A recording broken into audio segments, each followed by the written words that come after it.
So at this time of fiscal ruin, it's important to remember that your governments have your best interests at heart. Oh wait, they're sending trillions in climate reparations to nuclear-armed Pakistan and Kenya. Really love all these tax rises. Who's pushing this immiserating and unpopular policy? Turns out it's a combination of international bodies, foundations, and astroturfed millennial influencers and Gen Z TikTokers. So we're being ruled by horrible coalition. Yeah, the elite class of thots. Here's how the UN are using teenagers to make you poor for the planet. Let's start with the Gates Foundation, shall we? On COP27's opening day last week, the Bill and Melinda Gates Foundation announced $1.4 billion in support for agricultural projects across Africa and South Asia. They said it will help small farmers to adapt to climate change. Their commitment was $434 million larger than initially planned through 2025, funding projects like research to increase the productivity of seeds and livestock farming, and a partnership that would include providing weather information to farmers in East Africa by text message. The Gates Foundation pledged another $7 billion over 4 years to go to its work on agriculture, health and gender equality in Africa while Bill Gates was visiting Kenya. Gates warned that on Thursday, an event with students at the University of Nairobi, that aid or investment from governance to climate finance adaptation and mitigation was limited and may be reduced because of the war in Ukraine and the cost of energy. Now, that's a lie. Because we're still committing, as I covered in a prior segment on Jeremy Hunt's budget, which you can watch on the YouTube channel, we're still committing to our COP26 targets of reducing 60% emissions by 2030, and the cost for that is going to be astronomical, and we're increasing Ukraine spending, and we're increasing public service spending, and we're increasing tax to go along with all that. So we're just impoverishing our countries for the sake of these ideological causes. Well, the people are just being bled dry for the vanity projects of the elite. Yes, and I suppose we can't say anything about how Bill Gates has stated in the past that people are the main drivers of producing carbon. So he really, really, really wants to reduce that carbon.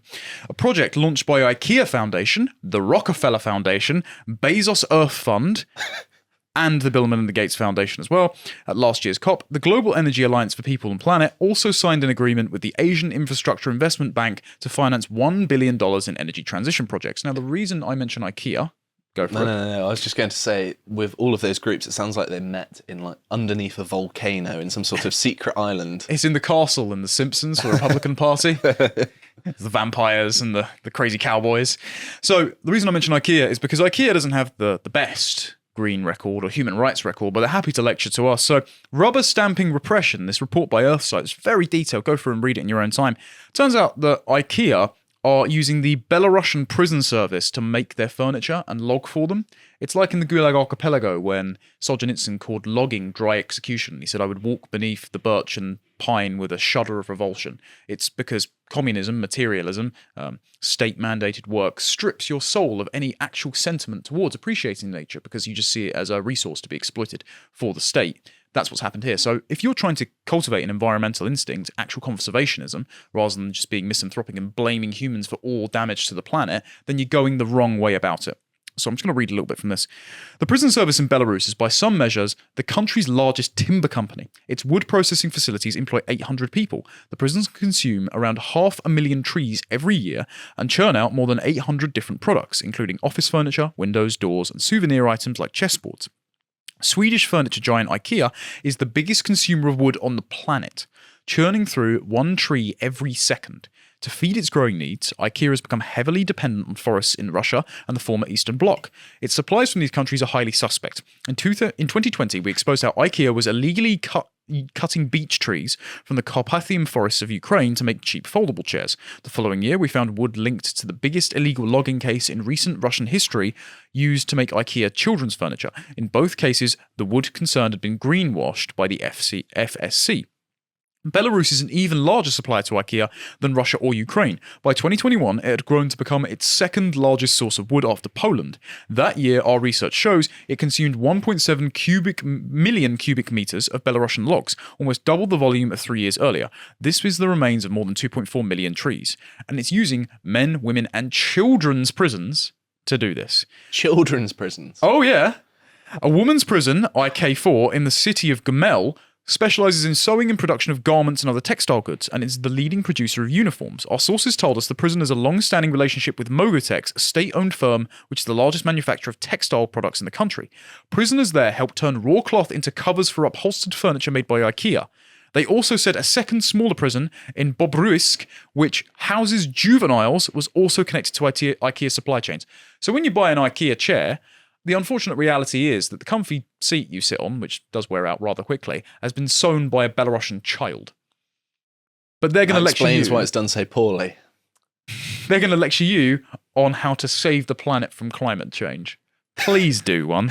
Child labour, that's IKEA's solution. Yeah. So who else is pushing for this? So we go back to Bill Gates, of course. Did you know that Bill Gates was behind the supposed Inflation Reduction Act that raised inflation? I'm not surprised. So Bloomberg actually have an article, a puff piece, gloating about this. Billionaire philanthropist and clean energy investor Bill Gates got on the phone with Senate Majority Leader Chuck Schumer. This was when Joe Manchin was saying he was not going to vote it through and was going to be the deciding vote to vote down Biden's agenda, whose job it was to hold the Democrats no vote to spare majority together. One of the world's richest men felt he had to give one of the nation's most powerful lawmakers a little pep talk. Schumer said to me on one call that he'd shown infinite patience, Gates recounted in an interview last week, describing for the first time his personal effort to keep climate legislation alive. That's the truth of it, ladies and gentlemen. It wasn't to reduce inflation. In fact, they printed money in order to afford everything. It was to push forward with climate goals. And did you know at the G20 last week as well, we covered this on the segment for the website, that the US has secretly committed to achieving net zero by 2030 now. They've brought it ahead by 20 years with zero legislation. Aren't the American people glad that the most popular president in American history is doing the will of the people? Definitely. You're right, Gates told Schumer. All you need to do is show infinite +1 patience. So it sounds a bit like a mafia extortion. You know, oh, nice country you had there. Shame if climate legislation came along and tips it over. You better do what I want, eh? Otherwise, I won't be funding your public schools in Washington State. I mean, if you go through the Gates Foundation website, they've got loads of funding grants to American interests, and it's pretty clear where the money is behind a lot of these ideological climate and woke causes coming from. Gates started wooing Joe Manchin and other senators who might prove pivotal for clean energy policy in 2019 over a meal in Washington, D.C. So he's been doing this for a long time. My dialogue with Joe Manchin has been going on for quite a while. Almost everyone on the Energy Committee, of which Manchin was one of the most senior Democrats, came over and spent a few hours with me over dinner. Then in January 2022, Gates tried to renew this relationship by saying he had lunch with the senator and his wife, Gail Connolly Manchin, in a Washington, D.C. restaurant. And then miraculously, Manchin votes it through. It's almost like there are people who are unelected leveraging your politicians with their money and influence to make sure that they do what they want rather than what you want. It'd be terrible if that were true. Yes. There's also a bunch of children pushing for this. So I like to call these people the World Economic Forum's foot soldiers. What the elite are doing is they're pushing these people forward in the streets, on social media, to manufacture consent for the policies that they already want to pass. Here's this child. Her name is Likipria Kangyujam. Difficult Asian name to pronounce. She's following Zach Goldsmith around at COP27. Zach Goldsmith was a former London mayoral candidate. He's an MP that's really big on the environmental stuff, and he's part of the Goldsmith family. And she's telling him to release every single Just Stop Oil activist that we've currently got in prison from prison. The framing is, today I confronted UK Minister of Energy, Climate and Environment, Zach Goldsmith, at COP27. I asked him, when will you release those jailed climate activists your government arrested for protesting to stop new oil and gas license across the UK? He said, no idea, and ran away. He doesn't know who you are. You're asking for the release of prisoners who have actually broken the law, and they've broken fairly set laws as well, and you're a petulant child just saying, free my ideological comrades. Why should he listen to you? Also, the public doesn't support freeing them. No. The public are roundly against Just Stop Oil. I wonder why. Let's look at the exact people she's talking about. More than 50 protesters who are demanding urgent action to address the climate crisis, framing by The Guardian, by the way, were sent to jail on one day, on the week of writing, 2 months ago, after refusing to comply with court proceedings. The campaigners were appearing before judges at 2 separate hearings in London and Birmingham, who had broken an injunction to take part in a blockade of the Kingsbury oil terminal in Warwickshire on Wednesday. I think this might be one of the ones that we covered quite a while ago in our Just Stop Milk segment, which was hilarious. Oh, yeah. But when they appeared at the Queen Elizabeth Court in Birmingham and the Royal Courts of Justice in London on Thursday, they refused to comply, standing on chairs, turning their backs to the judge, and reading out prepared statements about the scale of the crisis. So they didn't even want to defend themselves. They're like toddlers, aren't they? They really are. Well, it's like when a terrorist, or unfortunately a grooming gang perpetrator, commits a heinous crime, and in the docket they just begin shouting Allahu Akbar. It's a religious statement, which is not representative, this one, of all people who want to conserve the environment, but who have questions about whether or not the world is going to end in 10 years, because we've been told that since the 1960s for various causes. I would consider myself a conservationist. You very much enjoy your time in the outdoors, in the wilderness, I do camping. indeed, yeah. We'd like to preserve that beautiful part of nature, the deer who are feasting on the fields as I go on my commute to work.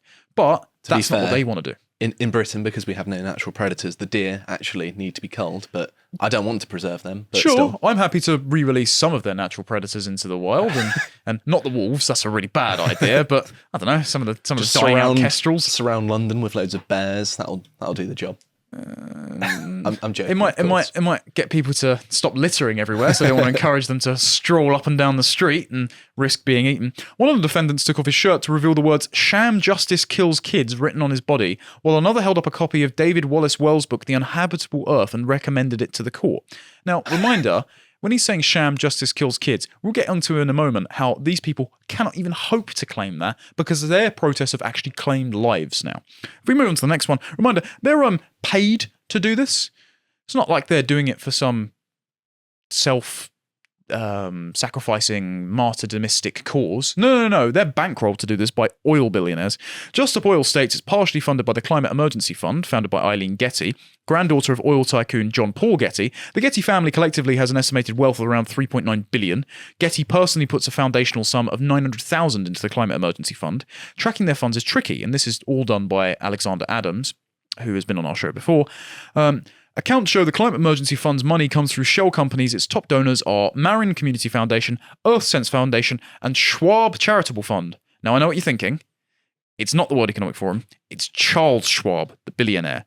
It's his descendants who are funneling money to this lot. And also, Goldman Sachs gave Schwab Charitable $140 million.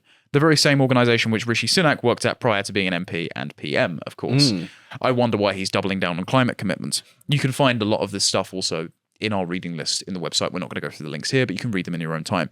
Just for more from Alexander Adams, if you'd like to subscribe to our website for £5 a month, you can see him chatting to Carl about his book Artivism, which is how similar activism is being waged inside our art galleries and museums. So similarly to how the environmental cause has been seized upon by ideologues to ruin something of beauty, so has this. I know Callum covered something on the podcast yesterday as well, so you can check out our segments on this sort of topics on our YouTube channel. Not yesterday, as in this is going to go out on Saturday. Yes, on Wednesday. On Wednesday, there we go. At time of recording, my bad. Also, they've killed someone, Just Up Oil. Yeah, they killed someone. I know Insulate Britain, part of their coalition, had paralysed a mother before, but now Lisa Webber from Swanley, up the road from me in Kent, was hit by a speeding BMW and thrown onto an oncoming traffic when she had stopped on a hard shoulder of busy M20 motorway to help another driver who had lost control in heavy rain. So she went to try and help someone, and a car was out of control and hit her head on. Builder Mark Heap, 55, also came to a halt to release the female driver of the stricken grey Infinity after the protest began on Monday, and he said that they have blood on their hands, obviously. Both women and Mr. Heap were run down by the BMW that attempted to avoid the traffic jam blockade caused on the M25 river crossing because Just Up Oil were occupying the motorway and had caused a massive pile-up. So you guys have got blood on your hands. It's not like we didn't say this was going to happen. It was an obvious and easy prediction. Now, going back to Zach Goldsmith. Zach Goldsmith is part of the Goldsmith family. He has a brother, Ben Goldsmith, who I've actually spoken to before, funnily enough. He runs NEP Rewilding Centre in Kent, and he's talking about trying to have sites for nature to regenerate, which are funded by charities, so you don't have to go onto every bit of farmer's land and force them to grow trees and give up livestock crops. And that's quite a good idea. I quite like that. I quite like having sites of natural beauty. The problem is he's also a foaming at the mouth ideologue who runs Conservative Environment Network, so he's embedded within the Conservative Party, and he says, I'm with Extinction Rebellion. And on more than one occasion he said this. So if you just scroll down, John, to his backtracking tweets, because the other tweets were deleted, but I have included them, funnily enough, as a screenshot in my deep think called Englishmen Against Exclusivity for Equality, which you can find on the website. Ben Goldsmith, board member at the Department of Environment, Food and Rural Affairs, criticised Labour for its injunctions to stop Extinction Rebellion's disruption, saying it was not a good look. So Labour are not left-wing enough on the climate for Ben Goldsmith, senior advisor to the Tory party. He then added, the protesters are right to be doing whatever it takes to wake people up. The fossil fuel industry is grubby and dangerous. We need to unhook ourselves from the dependence ASAP. I'm with Extinction Rebellion. Reminder as well, their sister Gemma Goldsmith set up the socialist magazine The New Statesman and then married the Prime Minister of Pakistan. These people are not on our side. Not in the slightest. Speaking of millionaire communists, let's go to your favourite, shall we? Oh, your yes. future wife, Oh, Sophia don't say that. Kiani. Someone who is clearly very organically involved in the climate movement. She's the youngest member of the United Nations Secretary General's Youth Advisory Council group on climate change. Right. So she's at COP27 speaking truth to power because she's clearly an outsider and has absolutely no ties to the establishment who already want these policies and are just using her as a proxy to push them forward as if there's popular consent among the next generation who will inherit the earth. She's also spoken to Fortune. If we go here, John, our wonderful producer, pointed out to me that this tweet was deleted and we had to get the archive up, which is quite interesting. But she went to lecture the Fortune 500 on the importance of climate justice activism and the power of our generation. And she's only 20. Yeah, imagine lecturing the Fortune 500 at 20 years old When you about haven't even anything. completed your degree yet at Stanford. Of course it's Stanford. So what expertise does she have? Nothing. And it's just clear that it's to reverberate their own ideological desires back at them and manufacture consent for making us all poor and putting us on rational renewables, which don't work yet. Now, let's look at her background, shall we? Why I joined Extinction Rebellion for a climate hunger strike at Nancy Pelosi's office. Teen Vogue. Bear in mind, again, the UN appointed her. So she is part of what I would define as a climate terrorist group, considering they have claimed lives and are bankrolled to damage property in order to institute revolutionary system change, which is to appoint a people's assembly above the government to veto any policies. So that's a dictatorship of the proletariat on climate grounds. She is part of the effort. She's being appointed by the UN, which our countries currently fund, which sets legislation that we don't really get to vote on, which has set the 2030 agenda that all of our countries are working towards. And they've hired literal climate communists. It is horrifying, isn't it? Yeah. So she joined Greta Thunberg's 3-day weekend school strike group, Fridays for Future, just to get an extra day off school. Again, spending less time in education. We should listen to you. Why? She did a hunger strike in former House Speaker Nancy Pelosi's office. It's so good to say former House Speaker. To pressure her to support AOC's original Green New Deal. Remember the one that said we can't have farting cows or planes anymore? The original version. Not even the toned down version was still too expensive and bullshit, which is basically the Inflation Reduction Act. But the original version, which said that we need to build trains to Hawaii, why aren't you supporting that? Every Democrat ran from that like it was leprosy. She's a spokesperson for Extinction Rebellion, and in July 2020, she was named by the United Nations Secretary General Antonio Guterres to his new Youth Advisory Group on Climate Change, a group of 7 young climate leaders to advise him on actions for the climate crisis. The SNP are doing this as well. They're setting up like 16-year-old climate committees to tell the government what policy to pass. It's like the Hitler Youth or the Young Communists. Isn't Well, I'm just concerned that obviously she's 20, so it's completely different. But I'm very concerned that if you're starting to appoint children in positions of governance where you can say they can consent to vote, I do not like the normalization of them being consenting to other things. Let's not go there. Now, of course, she's entirely organic. Maybe she just did really well in this protest movement and the UN really felt the need to appoint her. If we can go on to the next one, please, John. Oh, she's handpicked by the Gates Foundation.